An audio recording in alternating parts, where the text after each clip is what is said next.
Bonjour à tous, heureux de vous retrouver en ce lundi 3 mars. J'espère que vous avez passé un excellent week-end. Comme vous avez pu le constater, vendredi, il n'y a pas eu d'analyse sur le Nasdaq en H1. Pourquoi? Parce que, pour ceux qui le savent, évidemment, il y a eu un cyclone sur la Réunion. Donc du coup, pas du tout de connexion, pas de courant, pas d'eau. Enfin, c'était la galère. En tous les cas, tout est rentré dans l'ordre ce matin. Et du coup, je peux vous faire une belle analyse.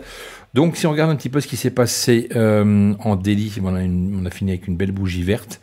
Donc, peut-être des retours vers la hausse avec tout ce qu'on a subi dernièrement.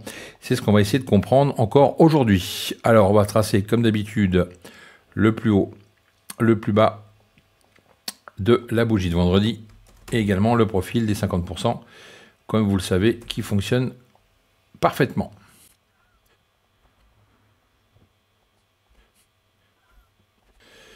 Voilà, ça c'est en place. On va continuer avec les zones, comme d'habitude.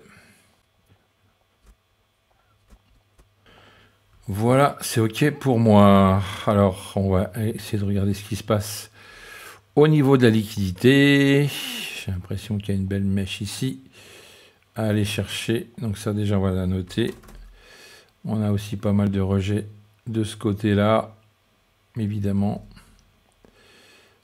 Après, juste en dessous, une fois de plus, une autre ici qui pourrait nous freiner le prix, juste dans la zone qu'on a notée en dessous, ici, et puis éventuellement, celle-ci qui reste à combler.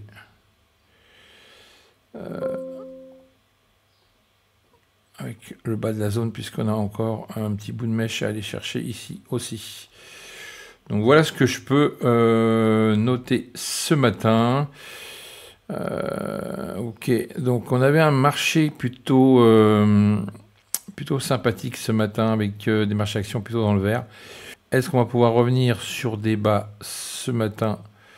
Je ne sais pas. Donc déjà de voir si on a l'occasion de descendre pour retourner sur cette liquidité là-haut. Rejet, pourquoi pas repartir au-dessus ici des derniers plus hauts de vendredi. Et après, on irait beaucoup plus haut, évidemment. Bon, voilà. Après, j'ai pas trop de... Il y a aussi une belle zone de liquidité également là. On va quand même se la noter, qui traîne.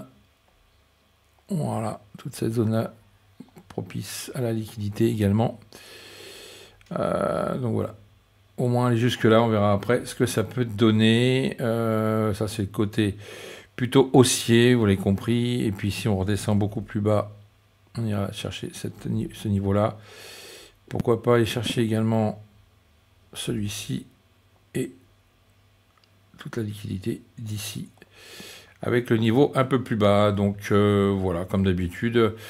Je ne sais pas si on va faire un range ce matin. Ça a l'air quand même assez nerveux en fonction de ce que j'ai vu ce matin. Sur les plans pour le groupe, on pourrait éventuellement avoir des marchés qui rebondissent.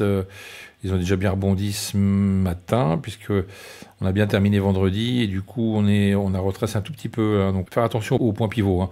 Le prix moyen est toujours très intéressant à surveiller.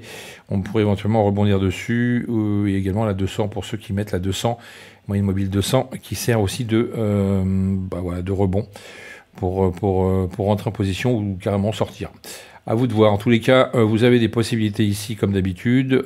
Si ça range, écoutez, on attendra de voir si on arrive à combler cette liquidité ici pour après remonter ou bien descendre. Mais en tous les cas, pour l'instant, je ne m'affole pas de trop. Ça a l'air d'être plutôt optimiste. Hein. Et puis, il y a des bonnes nouvelles sur les marchés, puisque les marchés actions sont plutôt dans le vert. Donc, ça risque peut-être de monter aujourd'hui. Donc, à surveiller de très près. Ce Nasdaq en H1. Passez une excellente journée de trading. Je vous rappelle, si vous souhaitez vous former, les liens sont sous les vidéos. Et puis également le coaching, on vous attend si vous voulez changer un petit peu vos habitudes de trading. Voilà, passez une bonne journée. On se retrouve demain. Et ciao. FX Corp Trading, les plans du jour.